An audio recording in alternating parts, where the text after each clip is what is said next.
The college years are often thought of as a time of freedom and exploration, a time to try things you may never get the chance to do again. But for the nearly 4 million undergraduates who are not only going to class but also raising children, it can be a struggle. You may be surprised to learn they make up 22% of all undergraduates, according to the Institute for Women's Policy Research. But one California college may have come up with a solution to that challenge. NewsHour Weekend's Christopher Booker has our story. I know how to do this one. My homework now looks a little funky. For Amber Angel's schedule to work, her juggling act between school, work, and her kids has to be precise. You know, waking up really early, getting myself ready, waking up my daughters, getting them ready for school. Remember, I'm going to pick you up after dinner today. Getting them off to school, and then I get to work, and then it's picking them up from her after-school care, and then we're off rushing home. We sit and do our homework together. I'm currently just finishing my last paper. And then dinner, reading, bath, bed. That's it, and do it all over again. Do it all over again. But today is a day for going off script. After years squeezing morning and night classes between part-time jobs and countless trips to and from daycare and after-school programs, the 31-year-old single mom of 2 daughters is in line to pick out her cap and gown for her college graduation. I'm the youngest of 8, and I'm the first in my entire family to step foot on a college campus. I mean, I grew up with not having anybody go to college. And so if you grow up or you see people around you that never look like you do something like this, you don't ever see it for yourself. To describe Angel's path to her bachelor's degree as a journey driven by grit and determination would be an understatement. I'm graduating! But she says it actually started unexpectedly, when her first daughter was just 2 years old. I was working at Baby Gap because I got a really good discount on the clothes and just kind of making ends meet, and then I realized I needed to do something with my life to provide for my daughter. And just by accident, I passed Valley College and pulled in. This was 8.5 years ago. As an enrolled student in the Los Angeles Valley College, a 2-year public college in the San Fernando Valley, Angel was able to send her daughter to the on-campus licensed childcare facility for free. What she didn't know at the time was this was only part of what was on offer for parents attending LA Valley College, and the other part would play a pivotal role in helping to keep her in school when she gave birth to her second child. I came back, my daughter was 13 days old, and Marnie Roosevelt, who's the director of the Family Resource Center, was one of my professors. And so Marnie approached me and said, you know, we have a lactation room with a refrigerator for your breast milk. We have parenting play groups where you can come with her and meet with a therapist, and this whole program for student parents. In a little building just behind where she dropped off her daughter sits the Family Resource Center, the only such center on a community college campus in California. It offers student parents everything from diapers to family counseling. Everything that we do it within the lens of the whole family. Started by Marnie Roosevelt 20 years ago, the center supports nearly 1,000 LA Valley College student families each year. A lot of us had our hands held to get through the system, to figure out college, to figure out work, to figure out how to parent. And a lot of our students don't really have that.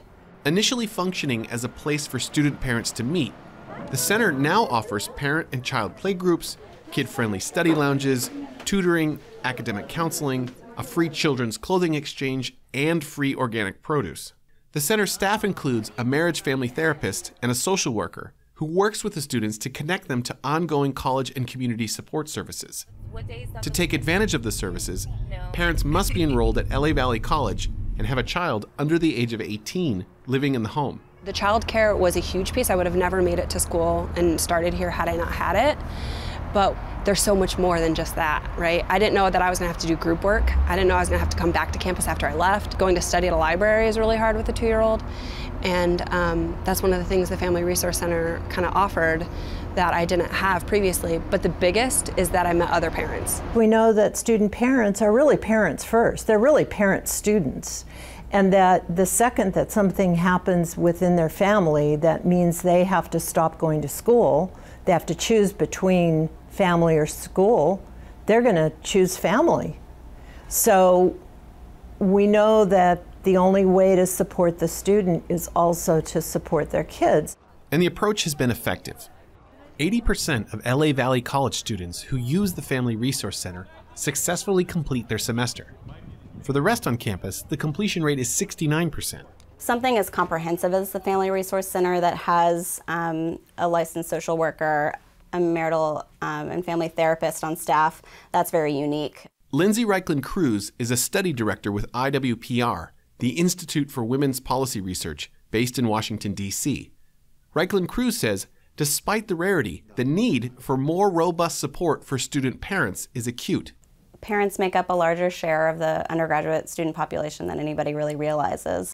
Her research shows that a little over 1 in 5 college students are raising children.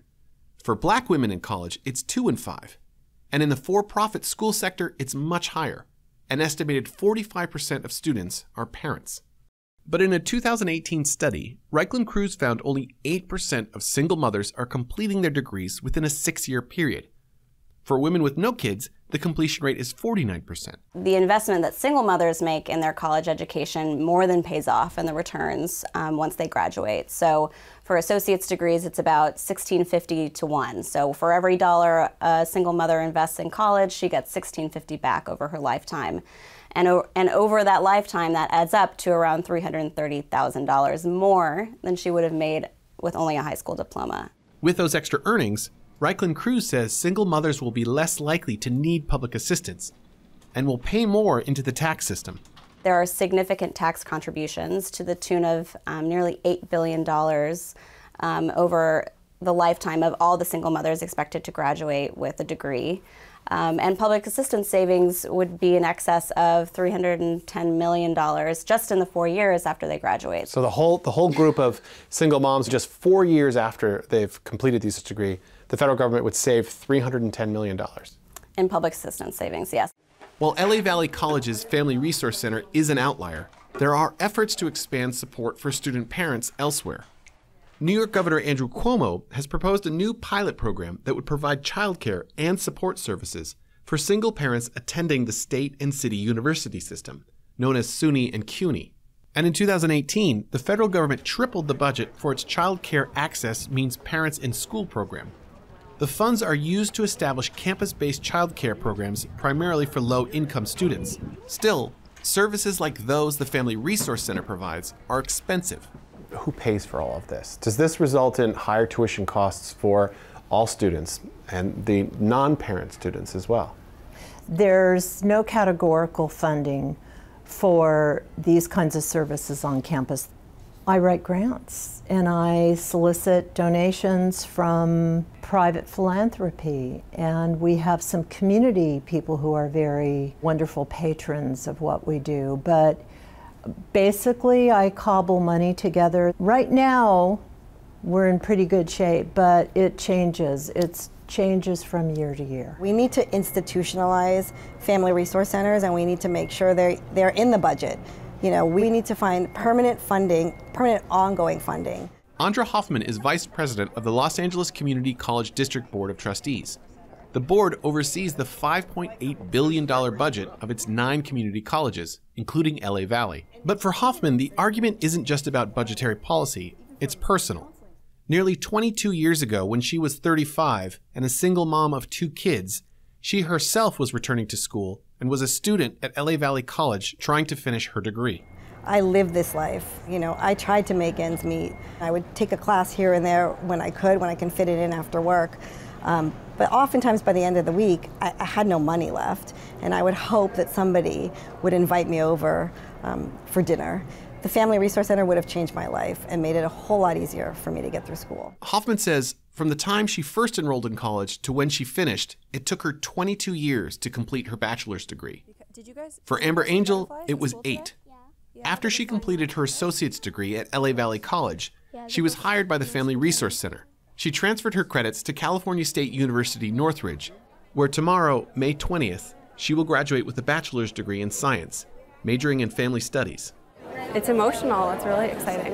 Yeah, it feels like